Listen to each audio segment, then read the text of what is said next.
네, 안녕하세요. 다운수학의 김대훈입니다. 오늘은 이제 진명여고 1학년 학생들 중간고사가 그리 많이 남진 않았어요, 사실. 뭐 한 달하고도 좀 넘게 남았다고 되게 안심하고 있는 친구들도 있겠지만 축제도 있고 뭐 추석 연휴를 지나고 시험을 치는 거라 사실 순수하게 공부할 수 있는 시간이 그렇게 많이 남진 않았을 거예요. 그래서 여유로우시면 안 되고 지금부터 준비를 열심히 하셔야 되는데, 거기에 제가 조금이나마 도움을 드리고자 제가 작년 문항을 분석한 걸 토대로 올해는 어떤 식으로 시험을 나올지 예상을 한 거를 소개시켜 드리고자 이렇게 영상으로 찾아뵙게 되었습니다. 그리고 뭐 PPT 시작하기 전에 제가 하나만 좀 말씀을 드리면, 항상 저는 그 분석한 걸 토대로 이제 다음 시험이 어떻게 나올지 예상을 한 걸 가지고 수업을 준비를 하거든요. 1학기 때도 이제 작년 시험이랑 재작년을 토대로 어떤 식으로 시험이 나올지 예상을 해서 수업 자료를 만들고 학생들한테 제공을 했는데, 이제 그걸 잘 따라오기만 하면 좋은 점수가 나올 수밖에 없긴 해요. 실제로 이제 1학기 수업을 잘 따라왔던 학생들 중에 뭐 10점 이상 오른 친구들도 있고 뭐 15점까지 오른 친구들도 있고 20점까지 오른 친구들도 있거든요. 절반 정도의 학생들은 시험 점수가 많이 올랐는데, 이제 그 학생들의 공통점이 사실 클리닉을 열심히 참여했다는 거예요. 물론 수업 시간에 제가 되게 양질의 문제들을 풀이를 많이 해주는데, 그거를 머릿속에 아무리 넣어뒀다 한들 그거를 자기 걸로 만들고 진짜 완벽하게 스스로 풀어낼 수 있는 건 학생들의 몫이에요, 절대적으로. 그래서 수업 시간에서 끝이 아니고 혼자 스스로 그걸 복습하면서 다시 한번 자기 걸로 만드는 시간이 필요한데, 그런 시간을 확보해 주기 위해서 저는 이따 말미에도 소개를 시켜드리겠지만 클리닉을 진행을 해요. 그 클리닉에 자발적으로 와서 잘 참여하거나 그 클리닉 외에도 추가로 이제 수업 시간이 아닌 요일에 학원에 와서 저를 이제 물고 늘어지면서 저한테 질문을 많이 하면 할수록 좋은 점수를 받을 수밖에 없는 시험이거든요, 진명여고는. 왜냐면 뭐 간단하게 소개만 시켜드리면, 진명여고는 되게 특징적인 문제를 내진 않아요. 되게 특이하고 난생 처음 보는 유형의 문제를 내는 학교는 아니거든요. 그래서 학생들이 평소에 그냥 시중 문제집이나 뭐 모의고사 변형 문제집이나 그런 것들을 많이 풀면 풀수록 자연스럽게 시험에서 좋은 점수를 받을 수밖에 없어요. 그러니까 순수한 공부 시간이 되게 중요한 학교라서 공부 시간을 늘리면 늘릴수록 좋은 점수를 받을 수밖에 없다. 그래서 무조건 학원에 와서 저한테 질문을 많이 하면서 공부를 많이 하면 할수록 좋은 점수를 받을 수밖에 없다라는 게 이때까지 제 경험상 쌓인 데이터 중에 하나예요.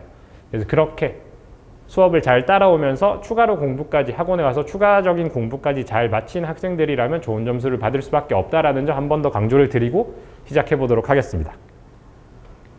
그러니까 먼저 작년 문항을 분석을 해보고 이제 그걸 토대로 올해는 예상을 해볼게요. 어떻게 나올지.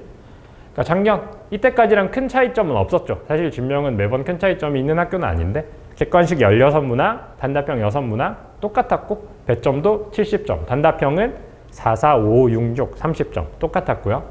그 다음에 좀 킬러 문제라 할 수 있는 객관식 마지막이나 단답형 제일 마지막 문제들은 항상 모의고사 변형을 내거나 모의고사에서 뚜렷한 변형점을 못 찾더라도 모의고사 유형의 문제들을 내왔기 때문에 아마 올해도 비슷하지 않을까 생각을 하고요. 작년까지는 계속 그래 왔으니까. 1학기 때도 뭐 사실 이번 1학년 학생들 시험 친 걸 보면 뭐 똑같이 이런 특징들이 계승되어 왔고요. 그 다음에 되게 중요한 것 중에 하나가 시험 시간이 부족할 수밖에 없죠, 진명여고는. 왜냐면 문제 수도 많긴 해요. 22문제고 그 중에 단답형이 6문항이라서 이제 시험 시간 50분밖에 안 되는데 그게 부족할 수밖에 없긴 하거든요. 그게 왜 부족한지 연계율을 조금 살펴보면서 소개를 해드릴 건데, 진명여고는 EBS 올림포스를 부교재로 쓰죠, 1학년 때. 거기에서 매번 70% 정도는 연계가 돼서 나와야지.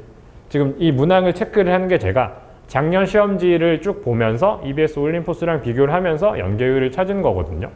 총 16문제가 뚜렷하게 EBS 올림포스에서 연계되었구나 라는 점을 찾을 수 있는 문제들이었고, 이제 그게 아닌 30%의 문제 중에 약 10%, 2문제 정도는 모의고사에서 얘는 이 문제 변형했네 라고 뚜렷한 연계점을 찾을 수 있는 문제가 2문제였어요. 그럼 이게 아닌 나머지 20%의 문제들은 그럼 어디서 나왔냐, 되게 특이한 문제들이었냐, 그건 또 아니거든요. 그냥 뭐 시중 문제집에서 이제 흔하게 볼 수 있는 유형의 문제들을 조금 꼬아서 낸 게 전부라서 학생들이 되게 새롭게 받아들일 만, 얘 나 절대 못 풀겠는데? 처음 보는데? 라고 하는 스타일의 문제는 사실 전혀 없었다라는 게 핵심이에요.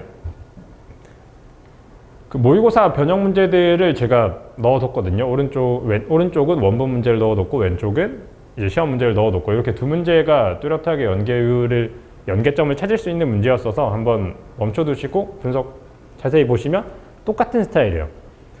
근데 여기까지 들어보시면 사실 어려울 게 없지 않아요? 그 EBS 올림포스 부교재에서 70%는 연계가 돼서 나오고 나머지 문제들은 모의고사 스타일의 문제라며, 근데 이 목동권 진명여고 학생들이라면 모의고사 스타일의 문제들, 모의고사 기출 문제들을 안 풀어봤을 리가 없다라는 거죠.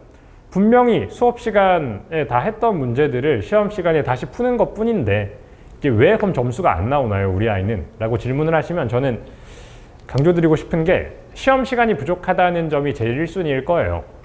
시험 시간이 부족할 수밖에 없는 이유가 아까 EBS 올림포스에서 연계율이 70%나 잡힌다고 했죠. 근데 그 문제들은 되게 쉬운 문제들이에요. 학생들이 무조건 다 맞춰야 하는 쉬운 문제들만 EBS에서 연계를 해서 내기 때문에 사실 그런 문제들은 굳이 EBS를 안 풀어봤다고 해도 누구나 풀 수 있는 문제들일 거거든요. 조금 어느 정도 실력이 있는 학생들 조금 과장해서 중하위권 학생들부터라면 무조건 다 풀 수 있는 문제예요. 그리고 어느 문제집에서나 쉽게 찾아볼 수 있는 유형이라서 학생들이 뚜렷하게 연계율을 몸으로 느끼기에는 사실 그렇게 몸으로 와닿지는 않을 수밖에 없는 난이도의 문제들을 연계해서 내고 있기 때문에 연계율이 체감이 되진 않을 거고, 그게 첫 번째고, 이제 그 연계를 해서 낸 문제들이 그대로 내는 건 또 아니고 숫자를 조금 바꾸거나 계산 과정을 조금 꼬아놔서 학생들이 실수를 할 수밖에 없게끔 문제를 많이 내요, 진명여고에서. 그래서 초반에 계산이 조금 더럽거나, 이번 시험 범위는 집합 명제죠. 도형의 이동까지. 그 집합 명제 파트에서 개념적으로 학생들이 되게 헷갈릴 수밖에 없는 문제들을 실수 유발을 목표로 많이 넣어두기 때문에 그 초반부에 실수를 많이 안 하고 넘어가는 게 제일 중요할 거예요.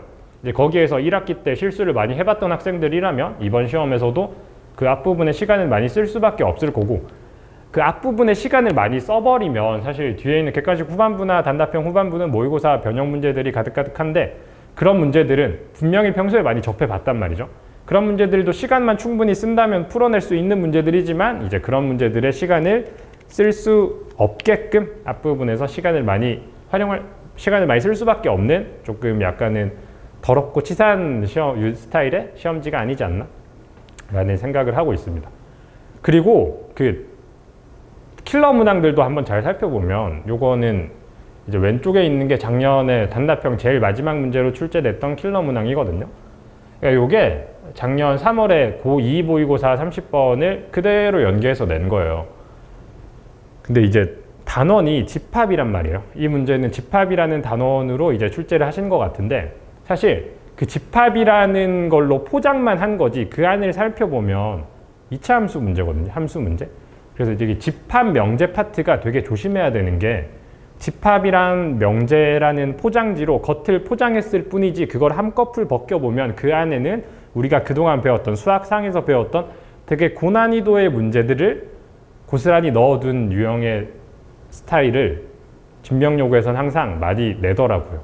그 집합 명제가 포함되는 이제 2학기 중간고사에서는 그 집합이라는 포장지를 벗겼을 때 그 안에 있는 문제들을 이제 얼마나 잘 기억을 하느냐, 수학상에서 썼던 내용을 그대로 쓰는 고난도 문제들이거든요. 그래서 그런 것들을 얼마나 잘 기억을 하느냐가 핵심이어서 실제로 저는 수업 시간에 이런 문제들을 많이 풀어보는 연습을 하고 있어요. 집합 단원에서. 집합으로 포장을 한 되게 고난도 수학상 문제가 아마 이번에도 킬러로 나오지 않을까 저는 생각을 하고 있고,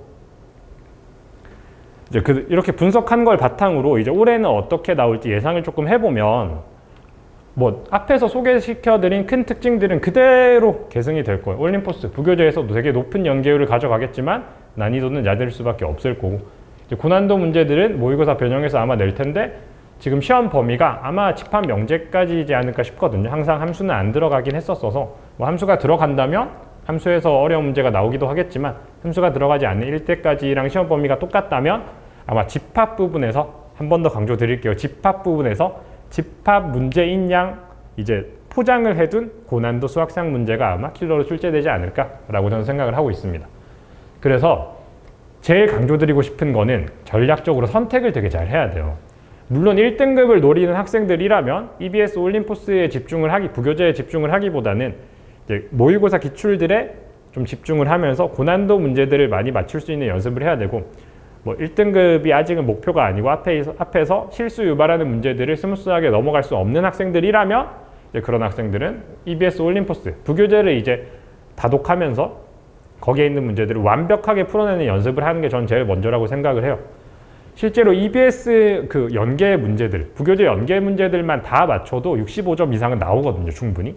그래서 그거보다 낮은 점수를 받았던 친구들이라면 1학기 때 EBS 올림포스를 먼저 다독을 하시고 그 다음에 모의고사로 넘어가는 게 저는 제일 좋다고 생각을 합니다. 그래서 이런 특징들을 잘 살려서 저는 수업 설계를 하고 수업 시간을 진행을 하고 있거든요. 이제 그런 제 내신 대비 수업은 화요일 날, 토요일 날 수업을 진행을 하고 있고, 화요일은 오후 6시부터 10시, 토요일은 오전 9시부터 1시고, 아까 말씀드렸죠. 순공 시간이 되게 중요하다. 그 순공 시간을 확보시켜 주고자 토요일 수업 끝나고 1시에 마치고 나서는 필수 클리닉이라는 걸 진행을 해요. 이 클리닉 시간을 쓰면서 이제 질문도 많이 하고 수업 시간에 이해 안 됐던 것들은 이해를 다 하고 집에 갈 수 있게끔 하고 있으니까 이 클리닉 시간에 얼마나 잘 참여하는지가 좋은 점수를 받을 수 있을지 없을지를 결정한다라고 해도 과언이 아니거든요. 순공 시간이 되게 중요한 학교예요, 진명여고는. 그걸 꼭 알아주시면 좋겠고, 수업 시간에서 한 게 끝이 아니다 라는 게 중요해요. 그리고 이제 제 수업의 특징적인 것 중에 마지막으로 하나는, 이제 수업을 시작하기 전에 저는 시험을 항상 치고 시작을 합니다. 이제 내신 대비 기간이니까 진명여고의 스타일에 맞춘 그대로 객관식 16문항, 단답형 6문항 그대로 맞춰둔 시험지를 제가 직접 제작을 하면서 매 시험마다 치고 있기 때문에 이걸 이제 수업 시작 전에 치면 칠수록 점점 자기의 실력을 알아갈 수 있을 거예요. 실력뿐만 아니라 나는 이제 이런 스타일로 뭐 앞에서 실수를 많이 하는구나. 그럼 이제 여기에 조금 중점적으로 추가적인 공부를 해야겠다. 아니면 실수는 안 하지만 고난도 문제들이 아직 접근을 좀 못하는구나. 그러면 모의고사 기출을 조금 더 돌려야겠다. 라는 거를 스스로 깨우칠 수 있게끔 시험을 항상 치고 있고, 이걸 바탕으로 제가 조언을 많이 해주고 있으니까 이런 게 많은 도움이 될 거라는 점 마지막으로 말씀드리면서, 혹시나 추가적으로 궁금한 점 있으시면 학원 측 통해서 언제든지 많은 문의 부탁드립니다. 그러면 여기까지 하겠습니다. 많은 도움이 되었으면 좋겠어요. 감사합니다.